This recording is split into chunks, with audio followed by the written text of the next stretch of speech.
തിരുവനന്തപുരം വിതുരയിൽ വിദ്യാർത്ഥിക്ക് PTA പ്രസിഡന്റിന്റെ മർദ്ദനമെന്ന് പരാതി. സ്കൂളിലുണ്ടായ തർക്കത്തിന് പിന്നാലെ സ്കൂളിന് പുറത്തുവച്ച് മടൽ കൊണ്ട് മർദ്ദിക്കുകയായിരുന്നു. PTA പ്രസിഡന്റും കോൺഗ്രസ് മണ്ഡലം പ്രസിഡന്റുമായ ഷംനാദും മക്കളുമാണ് മർദ്ദിച്ചത് എന്നാണ് പരാതി.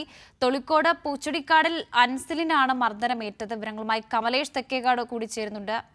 വർഷ ശനിയാഴ്ചയാണ് ഈ സംഭവം ഉണ്ടായിട്ടുള്ളത്. സ്കൂൾ വിട്ട് കഴിഞ്ഞ് കളിച്ചതിന് ശേഷം കൂട്ടുകാരനെ വീട്ടിലാക്കി വരുന്ന വഴിയാണ് ഈ സ്കൂളിലെ PTA പ്രസിഡന്റും അതുപോലെ തന്നെ കോൺഗ്രസിന്റെ മണ്ഡലം പ്രസിഡന്റുമായ ഷംനാദ് ഈ കുട്ടിയെ മർദ്ദിച്ചത് എന്നാണ് പരാതി നൽകിയിട്ടുള്ളത്. വിതുര പോലീസിലാണ് ഈ പരാതി ഉള്ളത്. അതായത് ഈ ഷംനാദ് ഈ സ്കൂളിലെ PTA പ്രസിഡന്റും അതുപോലെ തന്നെ അവിടുത്തെ കോൺഗ്രസിന്റെ മണ്ഡലം പ്രസിഡന്റുമാണ്. ഈ ഷംനാദിന്റെ മകനുമായി ഈ അൻസിൽ ഒരു ചെറിയൊരു തർക്കം സ്കൂളിൽ വെച്ച് അത്തരത്തിലൊരു തർക്കത്തിൽ ഏർപ്പെടുന്ന സാഹചര്യമുണ്ടായി. ചെറിയൊരു അടിപിടി ഉണ്ടാവുകയും ചെയ്തു.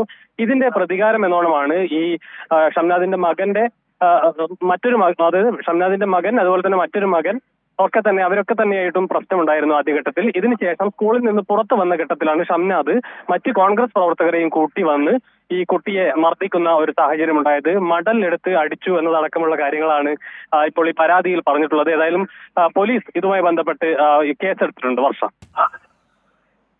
ശരി കമലേഷ്.